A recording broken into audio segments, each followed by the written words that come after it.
discussing our foundation of ICF credentialing concepts. We're going to be talking about the details of the revamping, revitalization, the newness of how ICF has put together their competencies. So as we are coming through this, I'm going to push it over. I just realized my name says Brooke is awesome, by the way. I think Brooke is awesome. Jerome, you want to? Sure. Yeah. Today we're going to be speaking about the core competencies. I know we kind of opened up this realm of conversation a couple weeks ago, where we did discuss the ICF and their importance in the coaching realm. What we're going to do today now is kind of go over essentially, they're called the core competencies. What they are essentially are rules to coaching, the foundation that you want to follow when becoming the best coach according to ICF and their standards. And this is kind of a cover thy butt expression so that you are doing things in a credentialed manner so that you're not traipsing over other licensed professionals' positions. And any ICF approved program should include these. If they don't, watch out, stay away, go to somewhere else, go to us. Yes. We can do that. Yeah, and this is the first update since the company's creation since 1998. So it's been more than 20 years that we've had the old ones, and out with the old, in with the new. And so what's kind of different, or not kind of, what is different is the language has become more positive language. The old competencies are still available to be downloaded and read and all that good stuff, but tend to have more negative language, if you will. So that negative language, they shifted to what we should be doing versus some of the things, what we shouldn't be doing. So we're going to talk today, I think, about two under the foundation portion. Yeah, Jerome, go ahead. Yes, we're going to be speaking about the first two. If I can. Why don't we pull those up and yeah, that's what I was just going to mention. Do you guys think? Yeah, I'll go ahead and open up the website so you guys can all follow along with us. By the way, and so this is, you guys talked about why this is important. They're being rolled out this June. But also, if you're interested in coaching, these might be something that you might want to know sort of the ins and outs of. A little critical. But also, we were going over them earlier. There is a lot of meat and potatoes here. There's a lot of things we can really touch on in each of these. And that's why we're just going to go through each section each week. And we might even have difficulty doing that. We will see. Jerome, have you pulled them up? So as he's pulling them up, I'll read the foundation. Demonstrates ethical practice, understands consistently, applies coaching ethics and standards of coaching. So they've got 7 different reminders of what that means there. I sort of want us to go through. So let's talk about that first one. Mm-hmm. Let's sort of delve into it, shall we? So the demonstrates, understands, and consistently applies coaching ethics, standards, and standards of coaching, which broad, but let's go through each point. I think that's sort of how.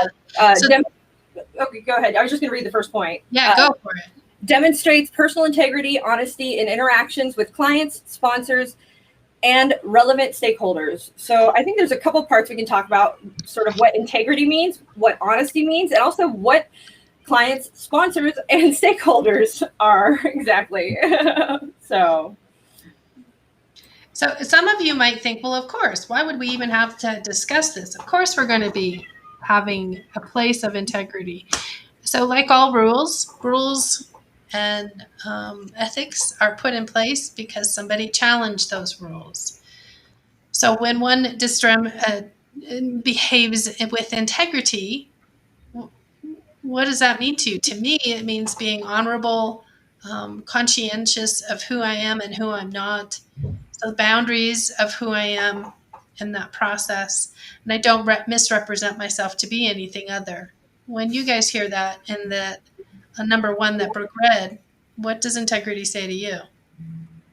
I would think in the coaching realm, that would be keeping your client's best interest in mind and not looking out for your own sole monetary gain. Because I think probably before the ICF was created, it seems like there would have been a huge problem with people just, slapping the life coach label on themselves and then trying to, get as much money out of people as possible, and Mm. probably giving them bad advice and trying to keep them to stick around as long as possible. And since then, now that we have ethics, people, need to act with integrity and honesty, and they need to put the Why client why first. do we have the share screen up? I was like, yeah, maybe we should take the share Sorry. screen.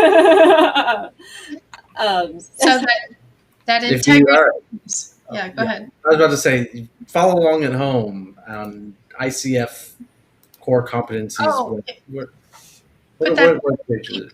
Yeah. Can we put that link in there for them? I don't know. Yeah, Yes. we can put the link in the chat for sure. So, but so we were talking about integrity, Yeah. and I know you were speaking within the coaching realm, Anthony, but I think in general, the concept of integrity is a very important thing. It's a very beautiful thing, quite honestly. For me, I'll say what it means to me. Well, integrity just means that your words match your actions. That you are being and living the person, or living and being the person that you say you are, and that you have that sort of follow through. I think you can demonstrate it without words as well. I don't think that words have to come into play with it necessarily. It's you living in alignment with your, I guess, values and moral code, and whatever that may be, and it may be different for each person, but that is what it is for me, at least. Is integrity and honesty, to me, those are the same words. Oh, see, I think they're okay. There are subtle differences. I think where Yeah. integrity comes with the action, it gives you the action, and I think honesty is the word. But honestly, you can be honest in your actions as well and your intentions. So, Like, you could probably, I think integrity also comes with, like, moral goodness, because I could be honestly a bad person. I could just tell say, someone, oh, that's true. I could just tell someone, yeah, I'm going to scam you, and then I do scam them. That means I'm honest, but I'm not. I don't Hey, have I was honest about it. So I think we want honesty and the integrity to go with I mean, it. at that point, it's kind of like a race, though. Like if somebody tells you they're going to, it's like, can I stop them from doing it before? It's a challenge at that point. Sorry, I'm done. But what were you saying, Anthony? Sorry. And I was going to go into, integrity. People's definition of being upright, moral citizens, changes. And luckily, the ICF provides their code of ethics so that, at least the coaching federation has their own standards of what is acceptable and what isn't. So there's no question between people. Everybody has to agree with these ethics before becoming a member, or going on to getting a credential with them. So that integrity piece is very important to not misrepresent and to be forever in that place. I think that's a pretty clear, concise discussion on there.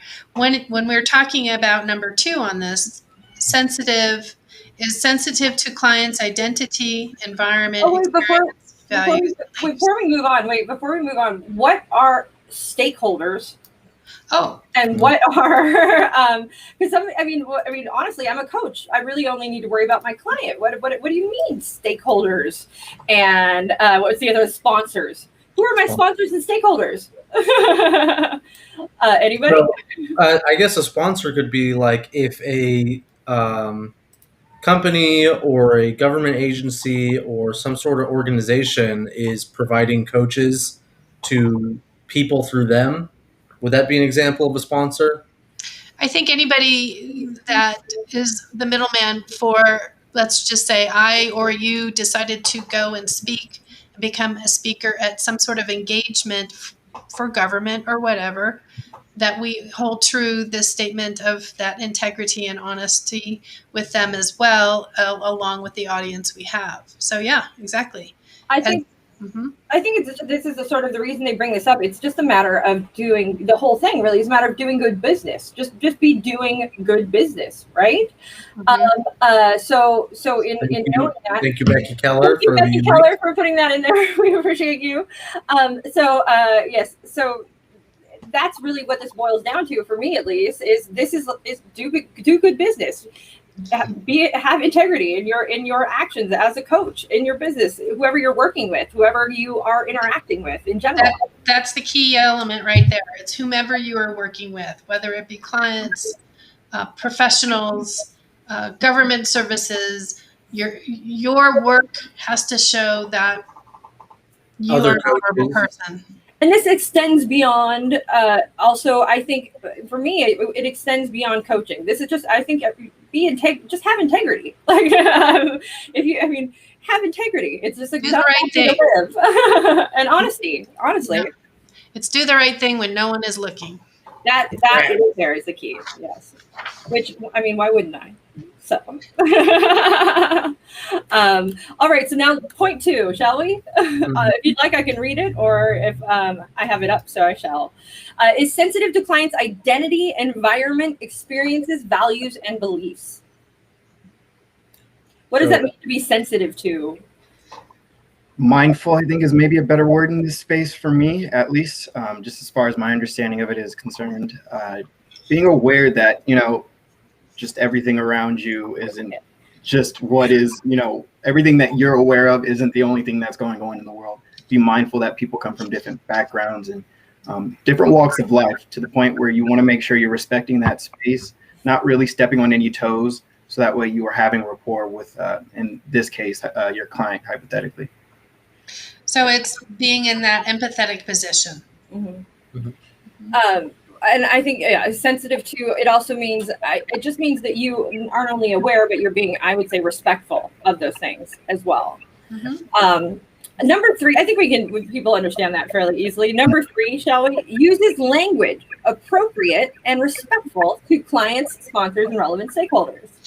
Okay, so here's a challenge. I have some clients that used to drop the F-bombs all of the time. Does that give me permission to drop the F-bombs? Not necessarily, right? Not entirely. You could ask for permission. Yeah, exactly. I think it's up to you. Because we also talk about speaking the client's language in a there you go. More metaphorical way, not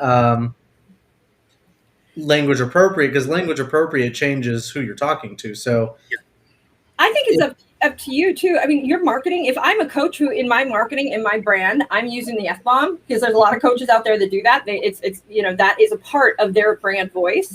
Then if I'm your client, I'm probably going to expect that coming in the door. Now, if I am a coach that is very respectful and that would never, and that is my, I mean, that's essentially an extension of your brand voice at that point. Yes. Yes, Anthony. Is dropping F-bombs part of the CLCI language appropriate? No, it's not. Sorry. Are you ready to drop it now? Jerome, get me out quick. Nope. I think that kind of falls in line with having integrity as well. It's, again, Anthony explained how Anthony explains how integrity, and I agree. I think integrity kind of falls in line with your moral code. So if that's something that doesn't fall in line with your moral code, it's really probably something you wouldn't want to necessarily bring into your coaching sessions. Okay, so let's talk about that for a second. Can a word be morally, like, can the F-bomb be, like, I don't know, I just don't, maybe that's just me, it's just a word. To you, it's just we have to revert to number 2, sensitive clients, identity, environment, experience, values, and beliefs. And I'm going to be devil's advocate. I sincerely doubt I'd have clients that would have a moral problem with anything I said, as long as it wasn't like super really crazy offensive. But yes, anyways. So part of the beauty of being a coach and being, of course, applying these is being yourself And that's what you're talking about, is becoming who you're meant to be and putting out there. Even, and so I'm going to segue a little bit. Even in our marketing, we're going to put ourselves in a way that attracts the clients we want. So it's even part of this is asking yourself, who do you want to coach, so that you have a clear understanding. I want to, if it were, I want to coach someone who is comfortable with the F bombs, then that's the language that I will incorporate in my marketing material, so that I am still being, number two, sensitive to the client's experience, beliefs, and values with me. So let's go to number 4 on the list, shall we? Which we can just hop over this one quickly because we're going through it right now. Abides by the ICF Code of Ethics and upholds core values, which the core competencies fall under this as well, but the Code of Ethics and core values, they're separate things too. There are 28 of them. We're not going to get into that right now. I'll link them in the blog. Read them at your own pace. Number 5, then, maintains confidentiality. This could be there can be some meat and potatoes here with client information per stakeholder agreements and pertinent laws. So it's what happens in Vegas stays in Vegas. Yes. How there is a weird line there, some fuzziness there, though. I actually recently got a call from a client or a coach she was calling. She was like, so I know within the law, she was afraid that by including a confidentiality clause, something that said that she would report if they were breaking the law. Basically, that she may not be bound by law too, but she on a personal and in integrity level was going to, and she was afraid that she could be held liable somehow for having this in her contract. The beautiful thing I discovered though is that ICF's client coach agreement that they provide sort of delves into that a bit, which is nice. But confidentiality, one thing I learned in HR is we can all day promise confidentiality and say confidentiality, but in truth, if ever an investigation begins at that point, there is a big chance we will not be able to maintain 100% confidentiality. So you always say you will maintain confidentiality within the bounds of what is possible, right? So the harm to self, harm to others, that's always going to have the expectation attached, no matter who we are. If we're a stranger on the street, we hear someone is going to do harm to self, harm to others, we are obligated as a decent human being. Contact an authority. Licensed professionals are required to do that. But average Joes on the street are required to do that as well. So when we have that confidentiality, what this is kind of about too, keep in mind, is that we're not going to go out there and spread gossip. We're not going to go out and share details of somebody's life, name names. What's that statement? Name names and whatever. Who's like lip sync ships? I don't know. Yeah. So it's about maintaining the privacy, and anything that can be held accordingly in private. That's what we're talking about. Mm-hmm. Now, when we're court ordered to have a discussion, that's something different altogether. Mm-hmm. And maybe, hopefully, too, before it gets to the point where you're, delving into illegal stuff, break off the client-coach relationship if you feel uncomfortable with what is being told to you, or if you think things are moving in a direction. One other thing, it's not always a law-abiding thing. There are couples coaches who suddenly this couple is getting a divorce, and the one of the couple is telling the judge that X, Y, or Z was said in a coaching session, and then what do you know? Now we have a coach who's being asked to come, or being subpoenaed to court to go, share whatever their perspective was. And so that can happen. This is why Lisa doesn't take notes. Don't say that. And my notes are only for in the moment of the session, to remind myself, like, I don't know if I can, I can't show you this, but just jotting things down to highlight a concept that in this moment doesn't deserve the time for me to interact with what I'm going through. And then So, but it's not a common thing. Don't expect that to happen you're not going to get called It's into never court happened.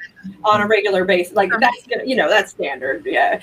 The other thing too is just so you're aware in the, there are sometimes ICF asks, okay, the bird on my face. There's a bird on your face.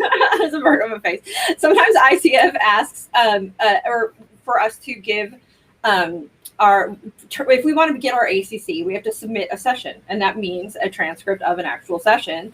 And to do that, though, we would prior to ask our clients to give permission, and it's expressed written permission to for you to do that, and that is actually built into their contract as well. But it's something you would get, and it's also when you do that, you don't want to use full names. You just use first names. When you're doing those sessions as well. Mm-hmm. So next, I think we should move to our next point, shall we? I think it's also 6 and 7 are close enough where we can talk about both of them as well. Okay, well, shall we read them?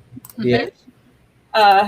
So 6 and 7 are as follows: maintains the distinctions between coaching, we've covered this though many times, consulting, psychotherapy, and other support professions, and refers clients to other support professionals as appropriate, which we have, I think, talked this through many times. We will refer you to other videos if you feel lost or are confused. Yeah. But it basically means coaching is a very specific thing. It's not therapy. It is not advising. It is not all of these other things. It is a very specific thing. If you don't know what that is, come on into class and take a 3-day course, and you can find out.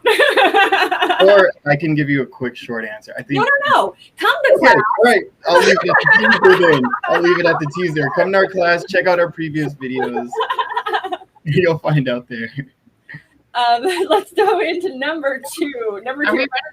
Time-wise, how are we on time? We're halfway. So we're perfect. So we're going on our second core competency now. We have handled any final thoughts on core competency, numero uno. Be ethical, follow the ethical standards, and that'll save you and your clients a lot of bad situations. Have integrity. Period. Just have integrity and be mindful and respectful. Honestly, it all seems about number 1. Everything that's on here is about that integrity, and if we're going to throw that other word, honesty, is about having that. Conduct good business. Yeah. So, all right. Jerome, thoughts? Yeah, I would just say, again, at the end of the day, you want to be, to me, this is going with your moral code and being a good person in general, doing good business, sticking to the right things so that you're not getting yourself in trouble or hairy situations that could potentially, downfall you as a coach. And if you're watching in the chat, be sure to ask questions too. We will answer.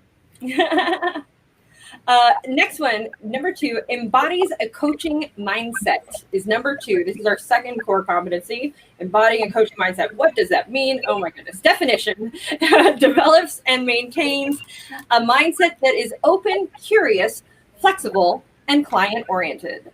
Or centered, I should say. And then let's start there. There's a lot there. Which there is. One of the things that has changed is we used to call it coaching behavior. We are now calling it a mindset, coaching mindset. So when we're doing this process, when we're talking about coaching mindset, it's about that curiosity piece. It's about not knowing the answer. It's about pulling the information from the client, not pushing the information. Brooke, what else were you going to say as I interrupted? Well, I was going to say, so we have open, curious, flexible, and client-centered. So open, what does that mean? So I as a coach, open, I'm going to be open to receiving the information the client is sharing with me. Okay. So that means I'm not going to have a judgment about it. I'm not going to put it through filters. I'm going to hear it as intended. So okay. So I love that you said put it through filters, because I think that while a lot of times we can say, okay, we're not going to judge, there is a common thing that might make us a little close that we maybe not even realize that we're doing, and that is like when we hear what our client is telling us and jump to a fix-it moment or a conclusion moment or I know which way this is going, or that is not truly being open, right? That is having an agenda, right? Even if it's an internal agenda. And so that being open is really just being a blank slate, right? I would say avoiding assumptions at all costs is really a good way to stay in that open space. How do you do that? Can be difficult. That's the hard part, right? It's understanding attachment and not being attached to what you think is right and wrong. Now, we're not talking about big world picture right and wrong. We're talking about a coaching session. I really think just being in that space of curiosity consistently, trying to figure out what is behind door number one, door number two, and really not putting your preconceived ideas that you have previously developed over the course of your life in that scenario. You want to get those out. Don't worry about them. If they do come to mind, are there any, maybe Lisa has some suggestions as to when something may be coming up for you and you kind of want to push that away, get that out of that space, Yeah. your client? So back in my early coaching time frame, when I was still trying to get the mind chimpanzee from trying to capture my attention, I would just jot a note down into the margin of my notes.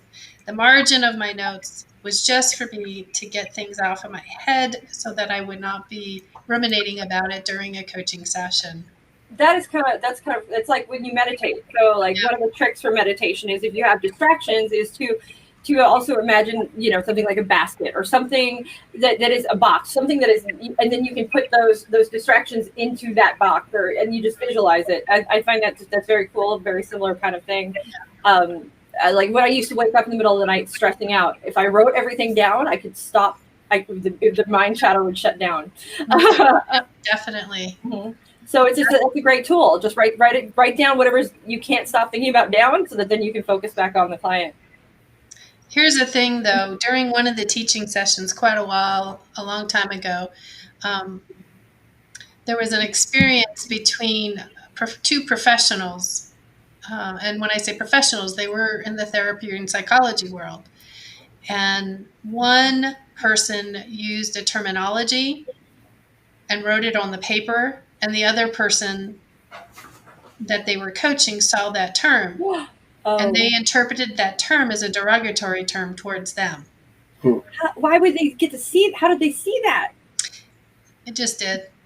So bad form all around. So that the clients could see your notes, and how will they interpret it? Sometimes what I came down to are making symbols that represented different things, that I could remember what that symbol was. And it wasn't about them, it was about me, but I didn't want them to misinterpret.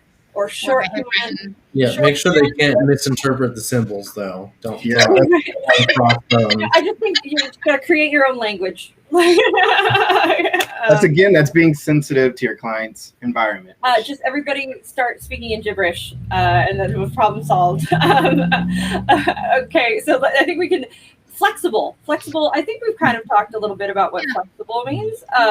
We can and client-centered. It's following them, right? It's all about them. We're following their direction while still helping them stay focused. Yep. Here's something that I'm mind blown for so many coaches in level 2, and maybe anybody watching this will get it today and not have to have their mind blown in level 2 and just carry it with them. Is so many times at your graduation, somebody always says, what the relief came when I realized I didn't have to go into that session and have all of the answers. I didn't have to go into that session and have all the questions. I didn't have to have anything because the client brought everything there for me. Like the client brings you the questions. The client brings you the answers. The client literally is, it is client-centered to the nth degree. And you as a coach just need your coaching skill set. That's all you need, is to go in and know your coaching skill set, be in there, focus, be open, be curious, and be genuinely curious about what your client has, and think of them as like the only source of information on the earth. Like they are the only experience, the only source of information. You've never experienced the outside world, and you've got to find out everything you need to know about whatever that you're talking about through them. Everything else doesn't exist, and it's freeing, though. It's freeing. Anthony used the word a few moments ago. I kind of like it. They are the oracle. We are going to them for the information. Mm-hmm. Yeah. Once you get into that space, I feel like it becomes super easy to kind of, like you mentioned, freeing, Brooke. It does become, it puts you in a space where things become much easier, and they are allowed to flow. We speak about it all the time. It should be 80-20 between you, the client talking, and you speaking. You should be the 20%, client be the 80. They should be leading, kind of like we've just been saying this entire time. Not like we do here, where we're always talking over. Yes, exactly. And we have our own opinions. So let's talk about the first point. The first point they have on here is acknowledges that clients responsible for their own choices. Acknowledges that the client is responsible for their own choices. That has baggage.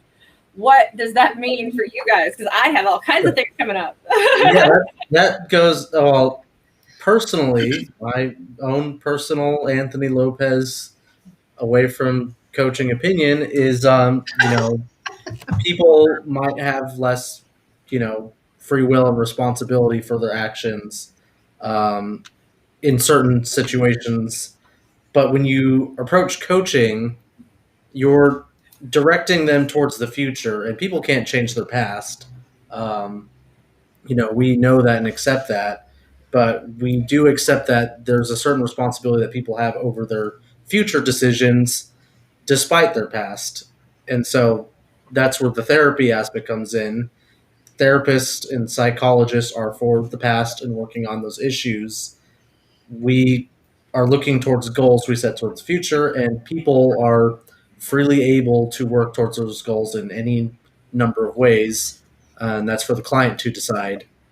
And we don't take responsibility for their successes or failures. Mm-hmm.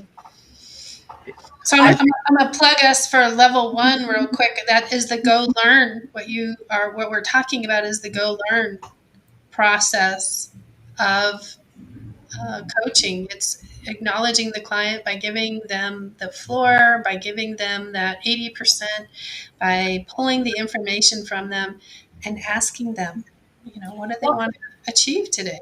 I think too, the client is responsible for their own choices. So that means that I am driving the bus as the client, right?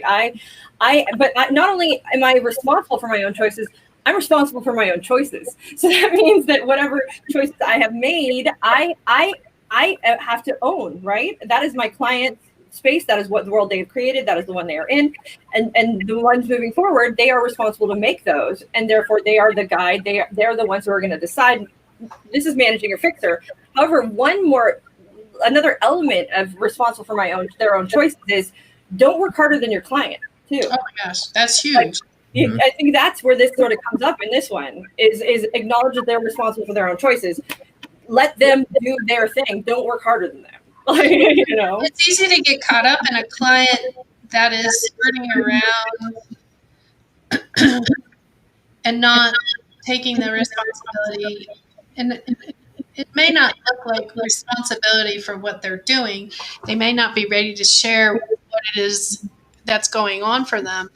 And when they're not sharing, they have a different kind of behavior. And I'm thinking of a time when I recognized that finally, after jumping through hoops, it's about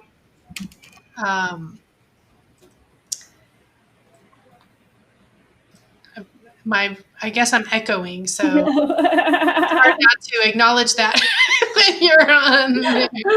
Sorry, I muted myself because I thought it might be one of our microphones that are catching the audio, so it might not be you, Lisa. It might be one of us. Yeah, carry on. I will. Okay.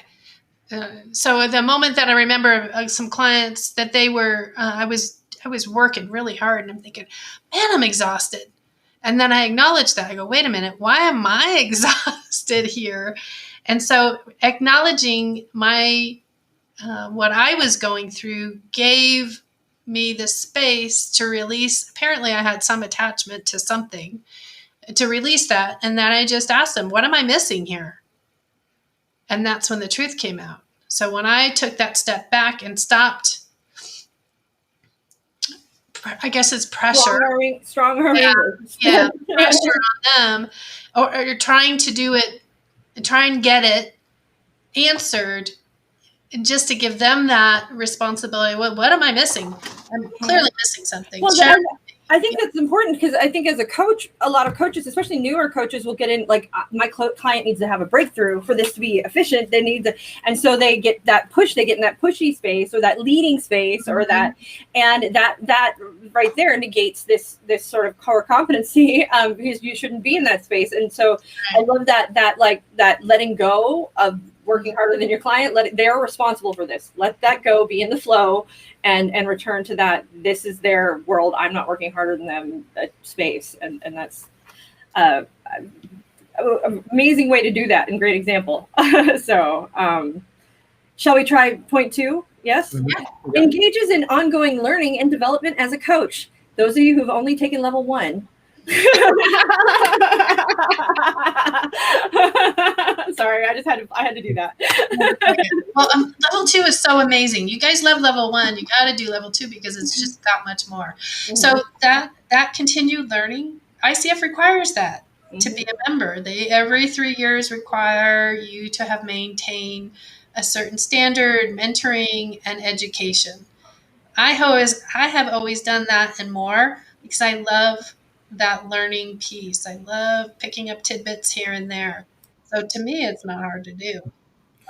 You can, even through ICF, they have their local branches in many of the cities. You can be earning your continued learning and development as a coach through them as well. You get like 1.5. They're an hour and a half sessions, so you usually get an hour 0.5 continuing ed units oftentimes. So I would say as well, this might be ICF blasphemy, but they aren't the end all be all of coaching or, knowledge out there.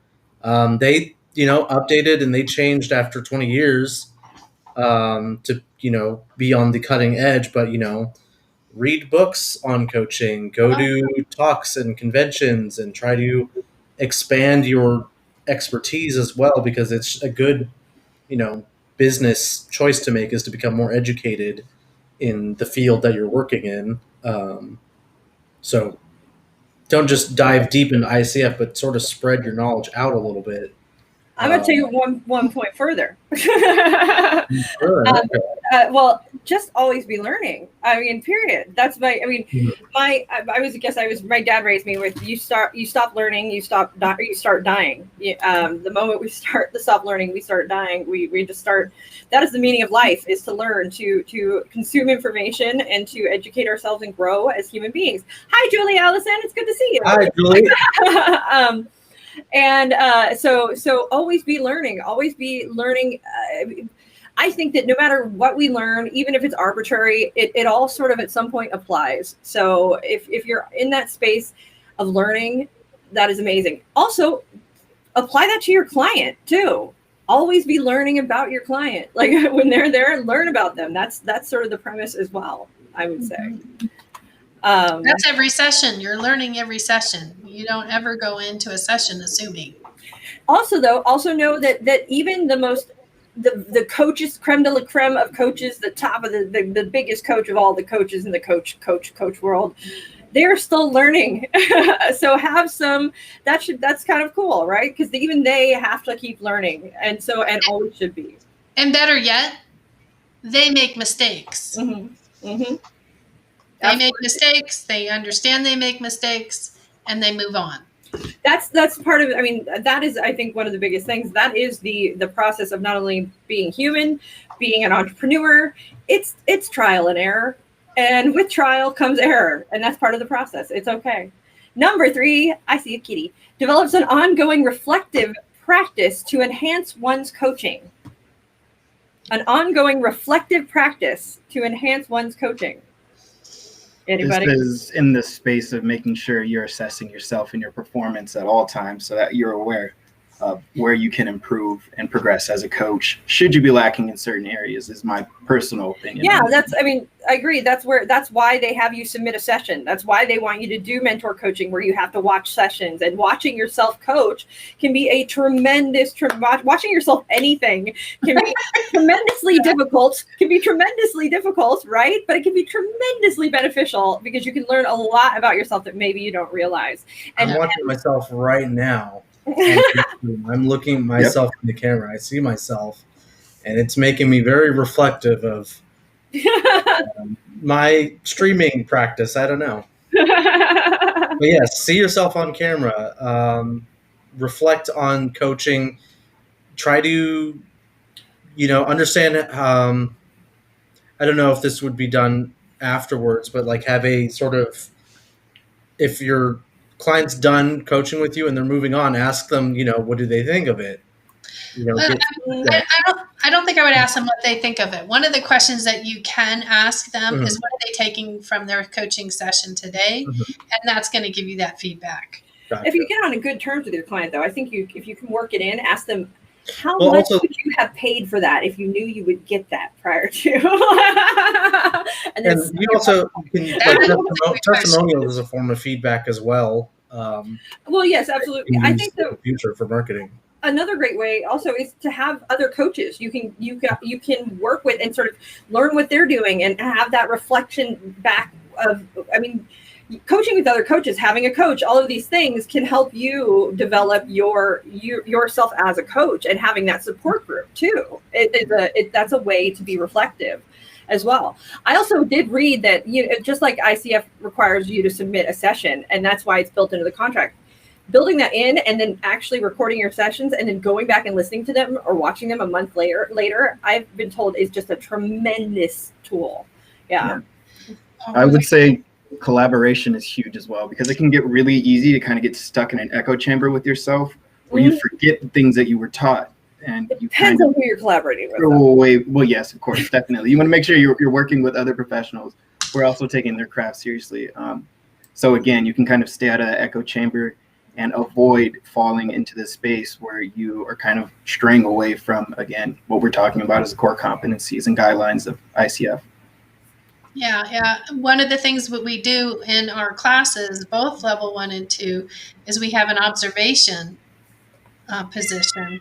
And more people will have said that observation has taught them so much, either what to do or what not to do. Was that your kitty cat? That's he's still going. He's still going. He's talking to the air conditioner. It's what he does. I don't know why he does it. He just talks to the air conditioner.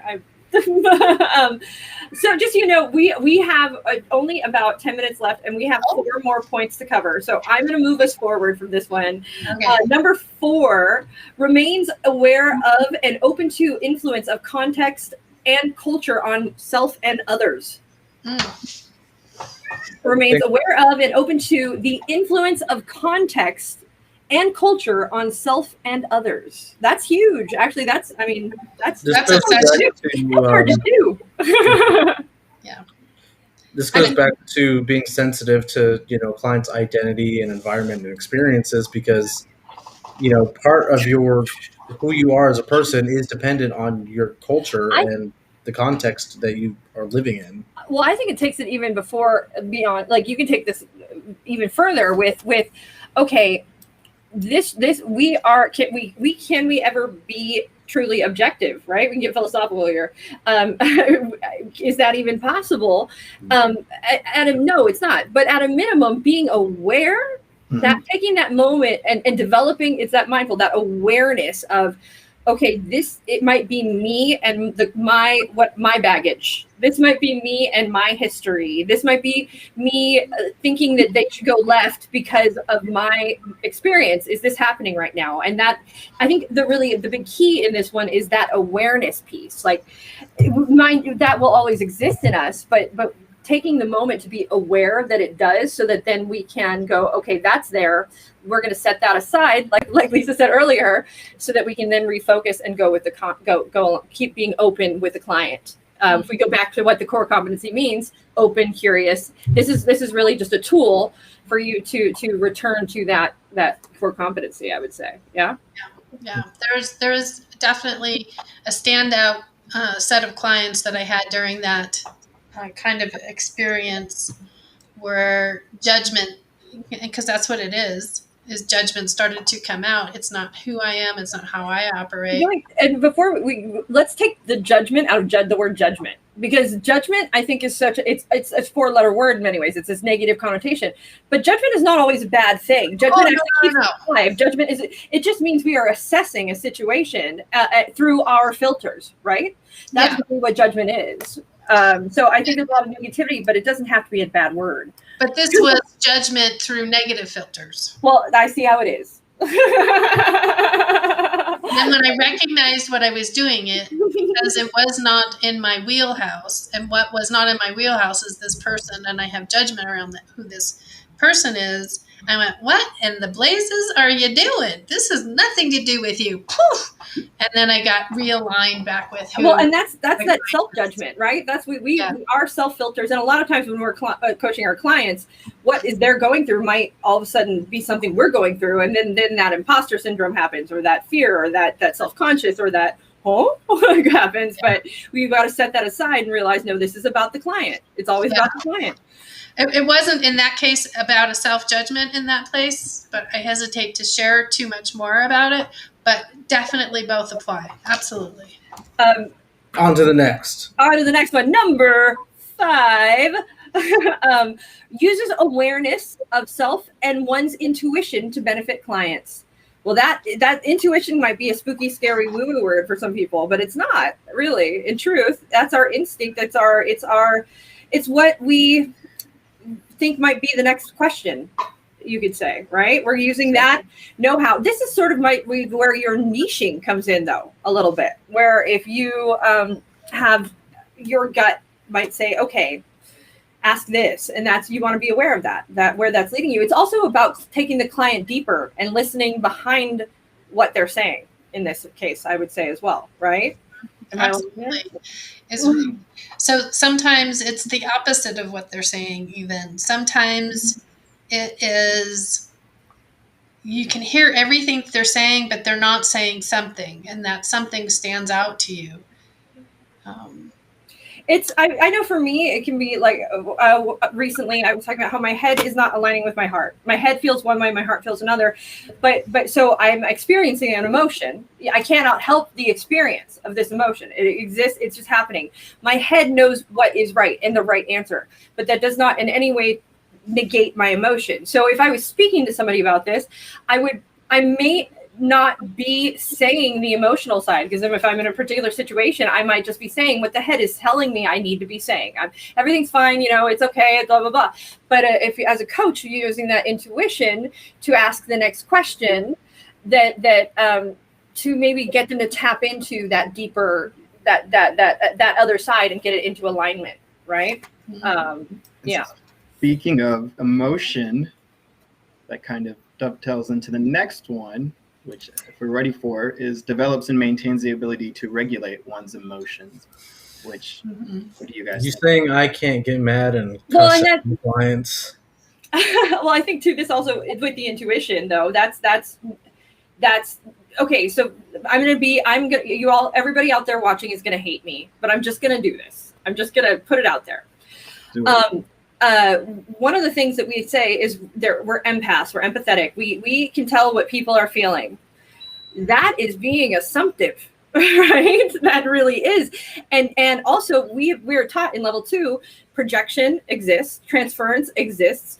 So there are times you could be having an emotion and perhaps projecting or transferring that to your client and what they're saying. So again, this is that awareness piece for me, is being aware of what your emotions might be and what your emotional state might be, and being aware of it enough of it to set it aside and then return to that open space with your client and not project your anger or your fear or your resentment or your whatever you're going through, I'm stressed and I didn't do this, that, and the other thing on the client. So. And it's also an invitation to ask questions in that place.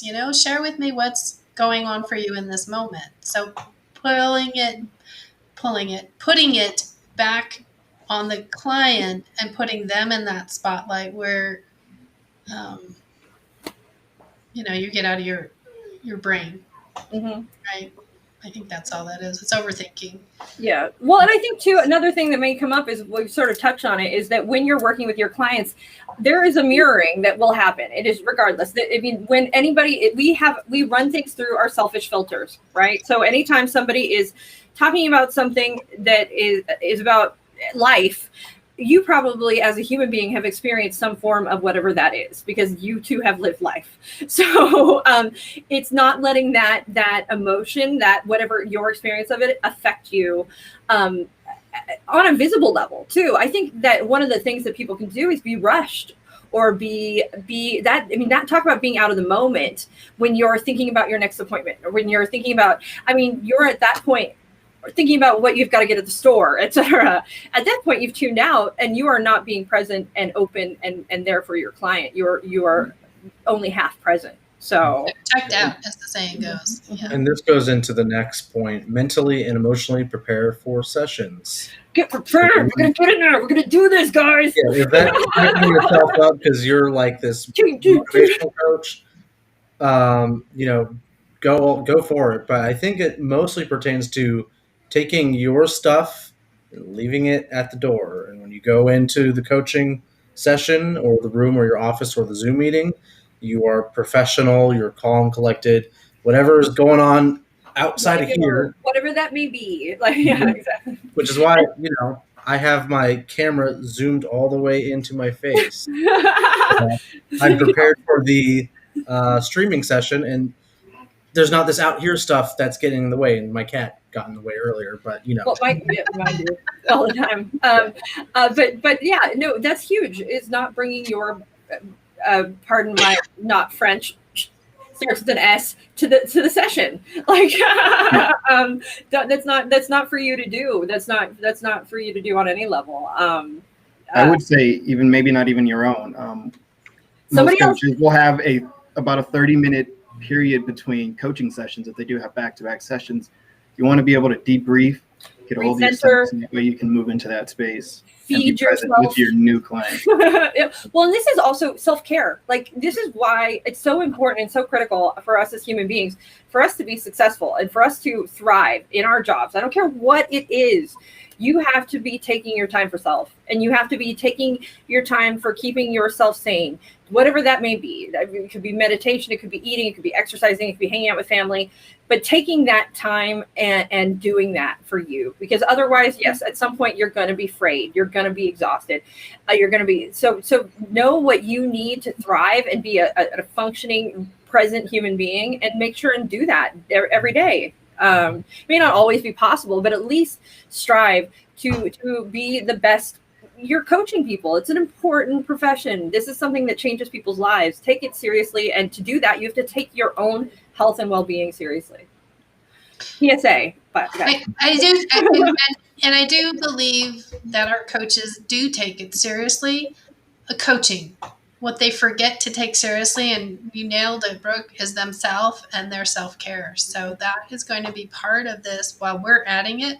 I think it's really important, that self-care of knowing that you exist outside of coaching as well as what you are doing inside of coaching. So our time is up, and I'd just like to note one thing on the last one here, the last piece. We've got the last one, and that is seeks help from outside sources when necessary, which is almost identical to the one above. So ICF is really drilling it home that no matter what, if it's for you, if it's for your client, if it's for anything at all, seek help from outside sources when necessary. If that's in education, if that's in anything you're doing, it's not afraid to ask. Don't be afraid to ask for help. It's okay. And you should. Not only is it not okay, it's mandated. So you are encouraged in every single way to go get help. Thank you, Julie Allison. Thank you for enjoying providing it. We are at our time. It has been an hour. That was the first 2 core competencies under the foundations section. I didn't think we were going to make it through. We did. We've got 2. Looking at the next section, though, there's a lot more, so maybe we should split that one up. Oh, now you're thinking that. No, so let's see. Well, I don't now know. that we've done the video, We'll now dive in. We'll dive in. We'll shoot to get it all. We'll see if we do. If we don't, we'll take it from there. So that's called improvising. No. So thank you guys so much out there for watching. Next week we will be going over co-creating and relationship and the core competencies, which is numbers 3, 4, and 5. Thank you for watching about 1 and 2. If you guys want to get your training and your extra training, you want to know what coaching is, I think we plugged ourselves a couple times here, then make sure you check us out. We are Certified Life Coach Institute, and we train coaches in 3 days. We are award-winning. We've been doing it for 12 years. We've certified over 10,000 coaches. Okay, I'm done. And we have fun. And we love what we do. So, should we start promoting digital badging stuff as well? Yes. You're going to be digital badging soon, which is awesome. We'll have to do a live on that. We will.